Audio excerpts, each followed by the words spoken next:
nós. Estou falando aqui em tese, tá? De repente tem alguém que de fato não fez essa escolha direta. Mas quando isso acontece, quem faz a escolha é alguém de maior competência, algum amigo espiritual que vai saber o que é melhor para aquele espírito em questão. Mas normalmente quem faz a escolha somos nós mesmos. Antes de encarnarmos, traçamos o nosso projeto de vida. O que eu preciso resgatar, quais são as dificuldades que eu tenho, o que eu tenho que enfrentar, quais são os meus desafios. Eu escolho. Ora, se eu escolho, eu vou escolher aquilo que eu tenho condição de passar.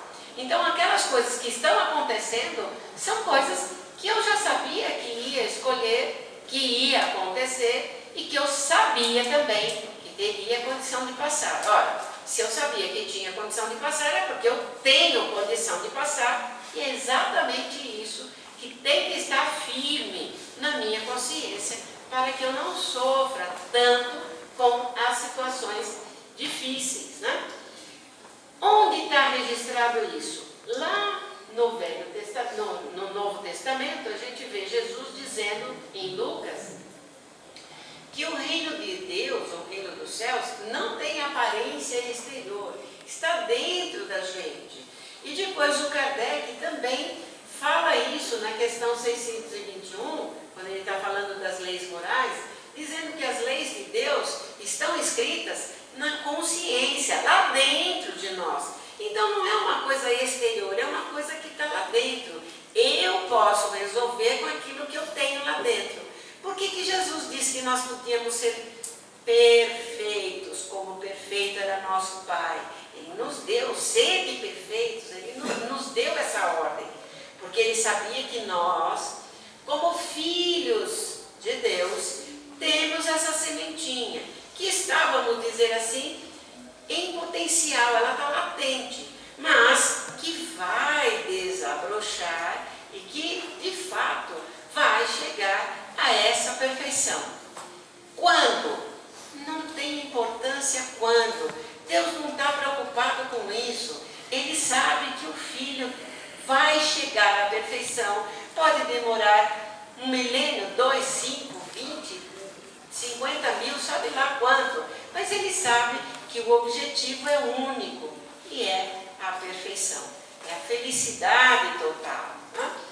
Então, a gente pode aproveitar isso de uma forma, vamos dizer assim, mais concreta. Porque, obrigada. Porque, na verdade, quando a gente fica falando generalizado, né, a gente não especifica a situação.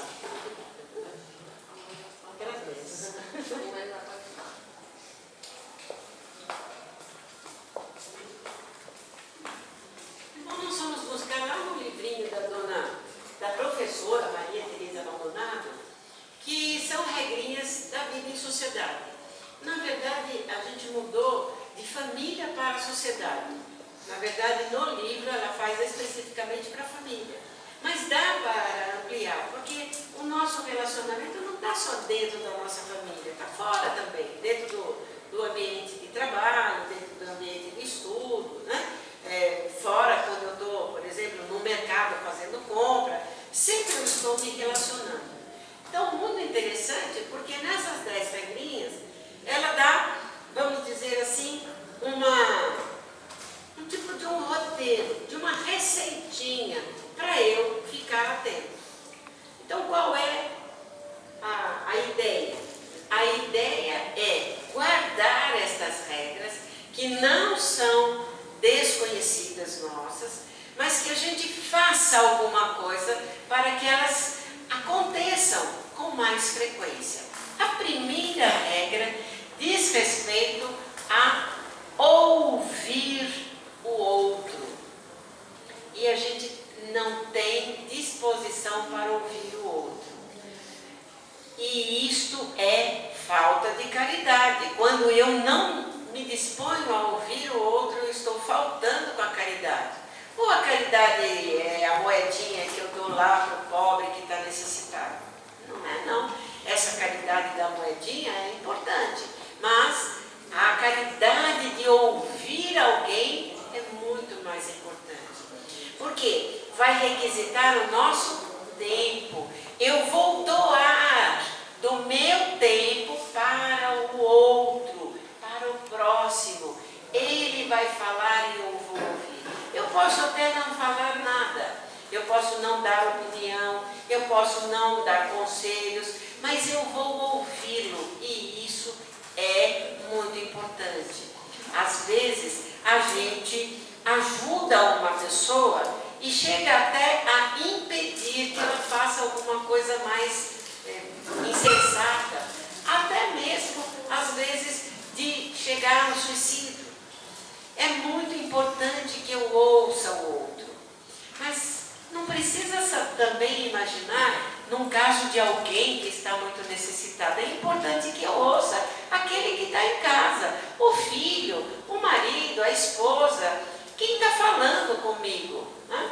É muito fácil fugir. Vamos ficar mais atentos a isso? Será que eu estou dando a atenção ao outro? E aí alguém vai falar, mas ele não me ouve, por que eu vou ouvi-lo? Comece você a ouvi-lo.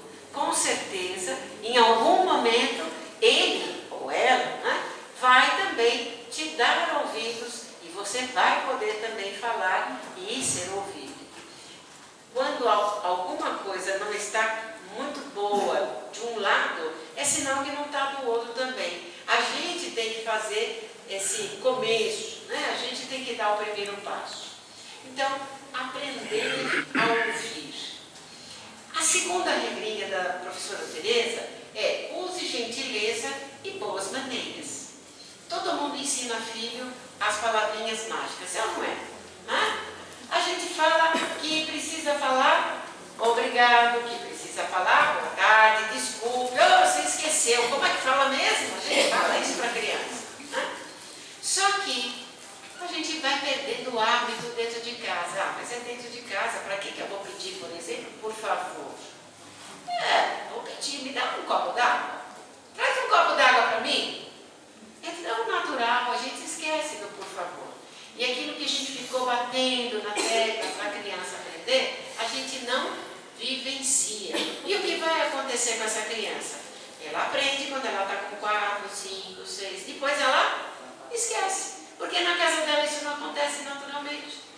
Então, em casa, vamos dar atenção a essa gentileza, a essas boas maneiras.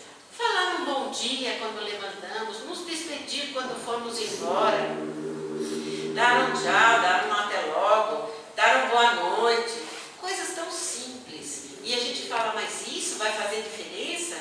Muito, porque as coisas simples é que são as importantes. Não é nada tão grandioso que vai fazer a nossa mudança. São exatamente as pequeninas coisas, os pequeninos serviços é que fazem a diferença. Então, não esqueçamos, né, de com licença, de obrigado, faz parte, isso é muito importante. E essa gentileza aqui deve ser usada em casa, no ônibus, no metrô, lá na padaria, lá no mercado, lá no serviço, lá na escola, com pessoas que são, vamos dizer assim, que têm socialmente uma condição mais elevada e também com pessoas que têm socialmente uma condição menos elevada. Porque às vezes eu vi muita criança fazer isso, né? A moça deixava lixo ali na escada e a gente chamava atenção, mas tem a faxineira que vai limpar. Então já está tão acostumado que alguém vai passar limpando e se a faxineira passa ali e limpa, não é capaz de dizer, olha, obrigado, oh, que bom que você está fazendo isso, obrigado por pôr no lixo alguma coisa que até eu deveria ter posto. Coisas simples e que são esquecidas. Faz diferença? Muita diferença. Item 3. Aumente as opções prazerosas de atividades prazerosas. Desliga a televisão um pouco. Vá fazer alguma coisa diferente. Mas eu não tenho dinheiro. por exemplo, para fazer uma viagem de avião, para ir para Disney, tá? Mas você tem dinheiro para comprar um livro. Se você não for comprar, você pega emprestado na biblioteca. Você tem dinheiro para ir, por exemplo, até um parque que tenha perto, né? Parque do Carmo, é perto aqui? Parque do Carmo, né? Passar um dia diferente, aproveitar o sol, aproveitar o verde, brincar com o bichinho que dá lá em casa, o cachorrinho, né? Fazer alguma coisa onde a família se reúna, converse, participe, troquem experiências e não ficar naquela televisão o dia inteirinho assistindo lá Faustão e outras coisas mais que podem até ter alguma coisa interessante, mas que nos impedem o relacionamento com a família. E o interessante, no livro Missionários da Luz, o instrutor Alexandre chega a falar para o André Luiz, numa situação que ele está lá presenciando, que quando o casal, ele está falando do casal especificamente, o casal perde o gosto da palavra, né, do diálogo, a família toda se desestrutura. Então precisamos voltar a ter diálogos. Antigamente a gente ia na casa da mãe no domingo, da avó, reunia os primos, era uma coisa natural. Hoje isso quase não acontece. Com algumas famílias ainda tem, né? Mas já com uma condição bem diferenciada daquilo que era antigamente, onde havia um entendimento. Hoje às vezes os primos não se veem, simplesmente se falam, ou se veem no Facebook, se falam por telefone, fica sabendo, mas não é aquele contato, não é aquela conversa gostosa, né? Precisamos reatar isso. 4. Demonstre seu interesse pelo outro. Ora, como eu vou fazer isso? Posso fazer através da palavra, dizer ao outro que eu gosto dele, que ele é importante para mim, que é bom estar junto, né? Mas eu posso também demonstrar através de ações, como por exemplo essa, de alguém que vai fazer a visita num hospital a crianças, ou de alguém que vá a um asilo de senhorinhas ou de senhorzinhos, né? Que vai dar a sua contribuição, um sorriso, um aperto de mão, um abraço. Quantas pessoas estão carentes desse contato físico e como isso é importante e necessário para eles, para nós também. Item 5. Se você diz sempre não, aprenda a dizer sim com carinho. Se você diz sempre sim, aprenda a dizer não sem culpa. Nós precisamos, em momentos oportunos, saber dizer sim e não. Não é porque eu não fico com o filho a semana inteira que no fim de semana eu vou dar tudo que ele quer. Ele tem que saber que tem coisa que pode e tem coisa que não pode. Eu tenho que impor alguns limites. Então é importante que eu saiba isso. Ora, eu tenho que falar sim, ora eu tenho que falar não. Eu não preciso brigar para isso, tá? Item 6. Tenha coerência entre palavras, gestos e atitudes. Aquele pai que está com o filhinho lá de 11, 12 anos, sentado no automóvel junto com ele e que diz: filho, não podemos desrespeitar as leis de trânsito. Farol vermelho, nós temos que parar. Quando você guiar, não esqueça, siga essa regra. E aí o pai está lá guiando, né? Mas não tem ninguém na rua aquela hora, o farol está vermelho, ele olhou de um lado, olhou do outro, não veio do carro. E aí passa. Ora, mas ele acabou de falar que o farol vermelho era para ser obedecido. Então ele está incoerente, ele não está tendo a coerência entre as palavras, aquilo que ele está ensinando, e aquilo que ele está fazendo, a atitude. Então, muito cuidado com esta situação. E uma outra situação, que a gente até pôs uma imagem aqui, é de um telefone que toca e uma menina vai atender. É a Mariazinha, de 7 aninhos. A Mariazinha cansou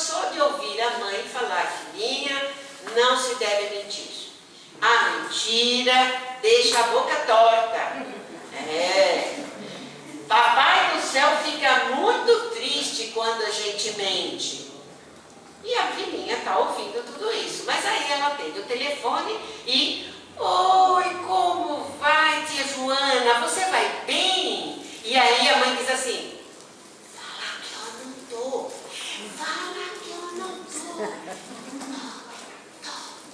Olha, ela fala uma coisa e faz outra. Há um exemplo, e o exemplo fala mais alto, né?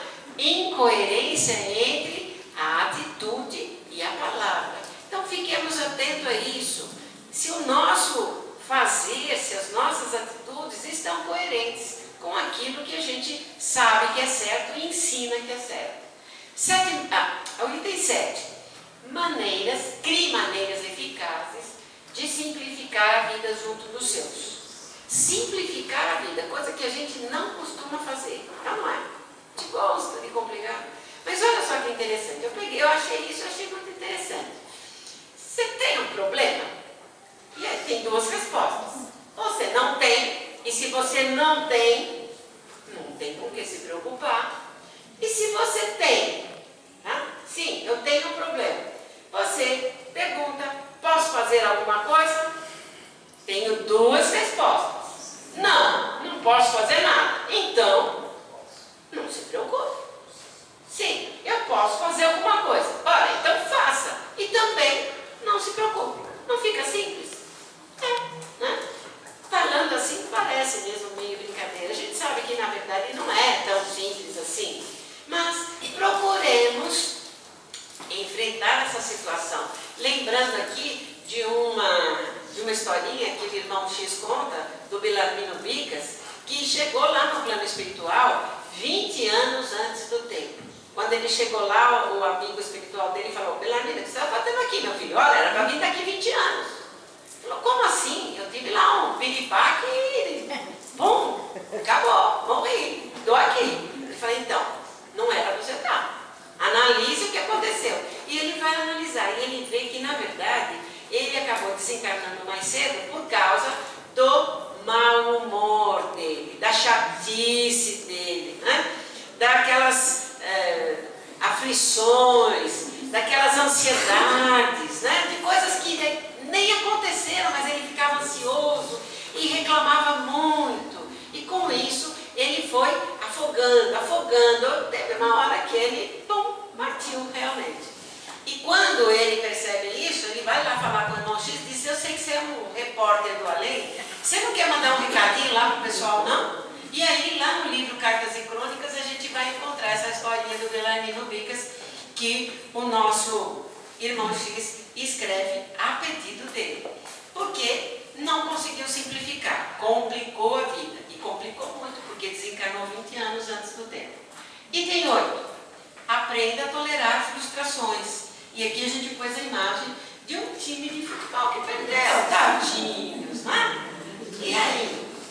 Precisa aprender a tolerar frustrações. A vida é feita de muitas frustrações. Então, nós podemos ajudar de alguma forma, mas não impedir. E o pai todo... Não, vou lá falar com o juiz. Juiz, olha, você marcou um gol que não foi verdadeiro. Vamos dar um jeitinho. Não dá para dar jeitinho.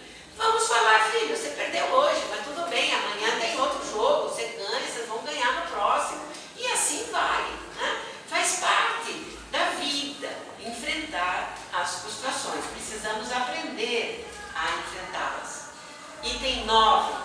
Descarregue as tensões do dia a dia, sem maltratar os outros. Então, aquele marido que chega em casa bravo, né?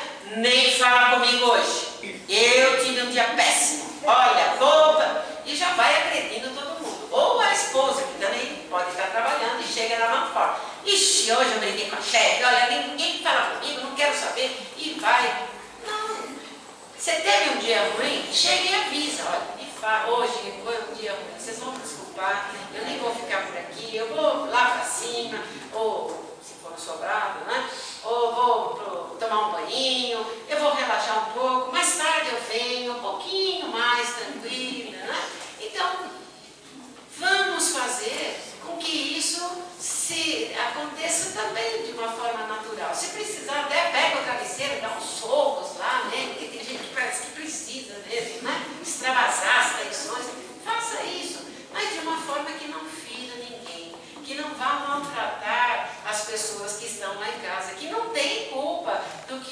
aconteceu e que estão prontas para ajudar naquilo que pode.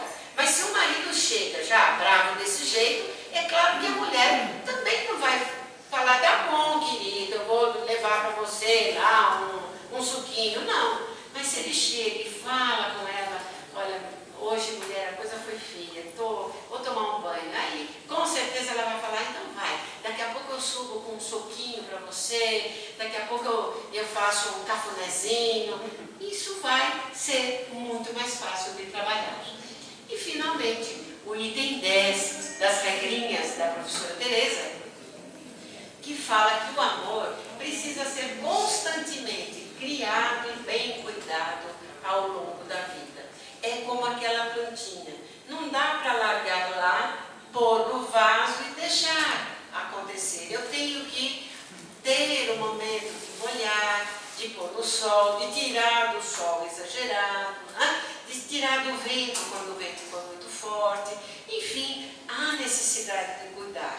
Porque, na verdade, são verdadeiras sementes de luz que nós estamos plantando. E essas sementes, para que realmente tenham uma iluminação, que a gente se sinta fortalecido, há necessidade de cuidados. E nesses cuidados a gente vai tomar todas essas 10 regrinhas em guardar na nossa lembrança para cuidar um pouquinho mais do nosso relacionamento com os nossos queridos. E, para terminar, vamos aqui citar mais uma pergunta do livro dos Espíritos, onde Kardec pergunta, lá na última pergunta, na 1019, pergunta aos Espíritos superiores, na verdade quem responde é São Luís, o reinado do bem será implantado algum dia na Terra? Para eu implantar o reinado do bem na Terra, eu tenho que implantar o reinado do bem na minha família, naquele ambiente que eu estou mais perto realmente. Aí sim eu vou conseguir implantar o reino na Terra. E os Espíritos respondem que isso é possível sim. Mas olha só o que eles falam a respeito. O bem reinará na Terra quando, entre os Espíritos que a habitam, os bons predominarem. Ora, para os bons predominarem, a gente precisa fazer algumas regras, seguir algumas regras, que Jesus já esteve aqui entre nós, dando todas essas regras, contando todas essas situações em que nós temos que nos envolver, não é? E ele ainda continua, dizendo o seguinte, aproximai-vos, o livro é de 1857, imagine, se lá estava já próximo, imagine agora, muito mais, né? Aproximai-vos do momento em que se dará a transformação da humanidade. Se esse momento está tão próximo, vamos fazer parte dele, vamos estar sintonizados com os ideais do nosso Mestre